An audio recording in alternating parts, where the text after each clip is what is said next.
Hello, everybody, and welcome to the next part of Uhtred of Bebbanburg's Wild Ride. And as you can see, there's already a bit of interaction in this game, as across the bridge to the north of my nation, Pythium is fighting some horse tribe.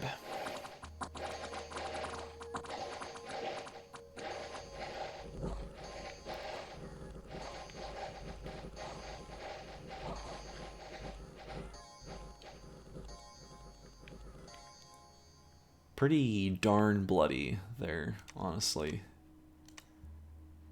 Yeah, I mean, these units are not the most important of Pythiumites, Romans.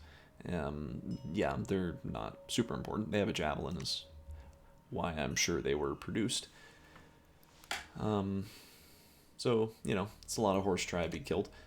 And this is my battle with a incredibly tiny, numerically anyway, little token squad of elves against all these militia. And they've even got a minotaur over here and a wizard, if I can click on the guy. Yeah, although right, this wizard has a slave collar on, so he is feeble-minded and has no spells. He does have this skull standard. A very strange series of items. There is also this mage back here, but his paths are all a little too low to be super intimidating. He is going to cast, though, Lesser Fire Elemental.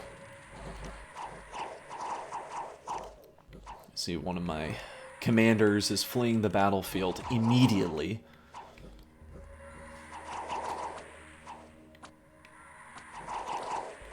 See those magic weapons paying off already.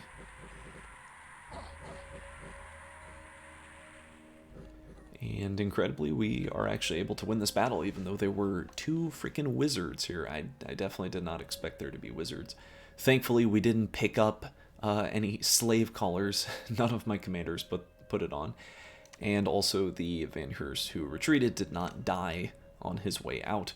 So, great. We killed all these pretty powerful units and suffered nothing. And we immediately got an event about strange creatures skulking in the wilderness, raising my unrest and lowering my income. Can't be helped.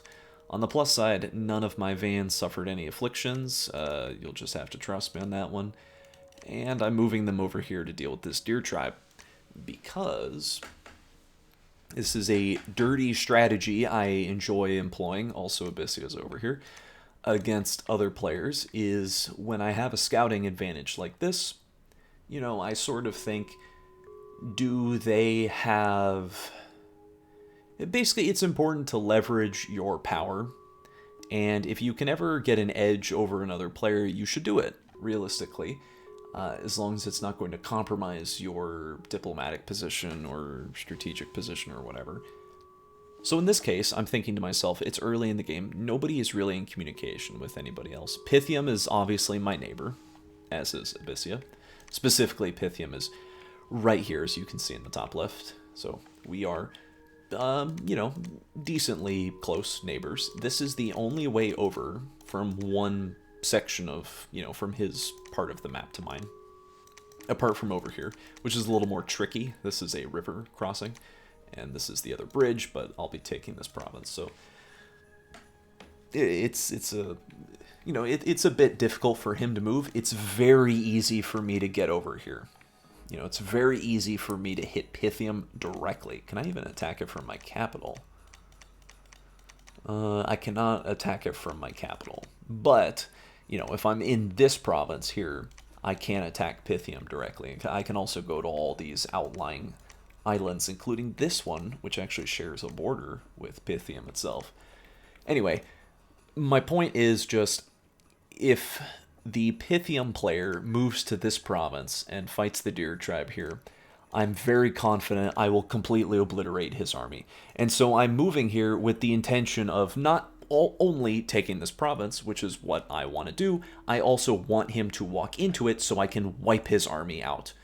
Not necessarily because I'm looking to get into an early year zero war, but it's just free, you know? Like if I fought these legionaries with these elves, I would probably kill all of them and maybe suffer nothing. I might suffer some casualties only because they have javelins, but I'm just sort of betting that I would win and it would be better for me and I would destroy the whole army. If that doesn't happen, then, I might be in a tricky situation. Maybe this was a little greedy, a little violent, but at the same time, I felt like I felt pretty comfortable doing this. Also, at the same time, Pythium has a lot of areas to expand. Considering his capital is here, it's not unlikely that, much like myself, he would have sent his scout over the bridge in front of his main expansion army and scouted what's on the other side, and if he saw a bunch of Vanheim flags, well, I would be very afraid myself. I don't like being neighbors with elf players.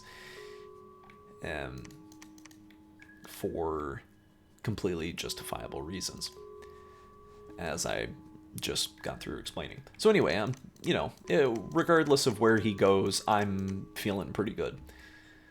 Now over here is Abyssia.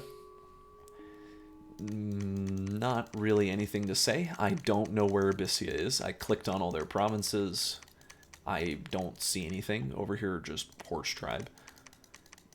Yeah, there's nothing to see if you click around on these provinces.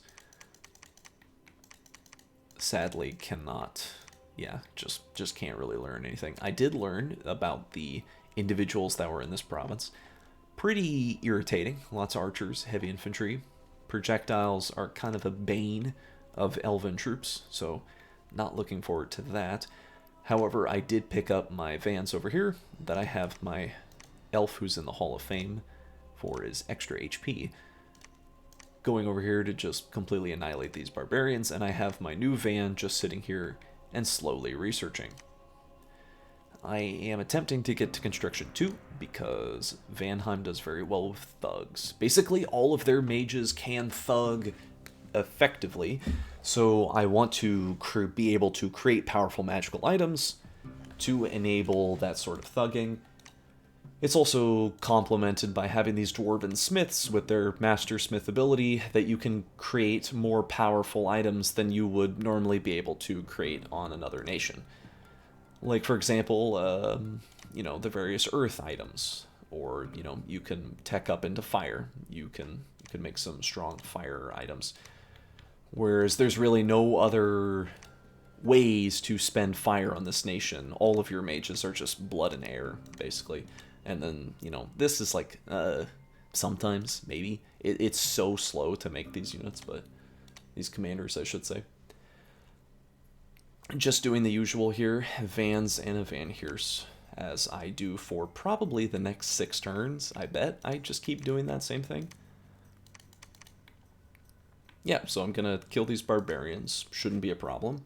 If I look at my formation here, I have these guys on hold and fire closest. They use their javelins.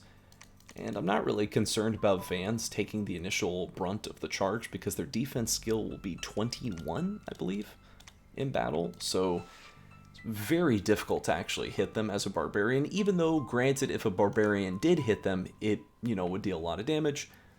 They also, trait of all these Vans, they have glamour. So they have, I believe, 1, maybe 2, illusory forms of themselves. So if they get hit, it's actually a dice roll to determine if you hit the true meat bag or you just destroyed a illusion. So that further makes them pretty resilient against units such as barbarians. Is there anything notable in this province? There are scouts, so yeah, I'm producing scouts. I'm going to send them around to these various islands, probably down here in Abyssia, also Pythium. We'll just have to see what happens, if anything happens, next turn. Were there any messages? Oh yeah, just the unrest. That's all. Thanks for watching.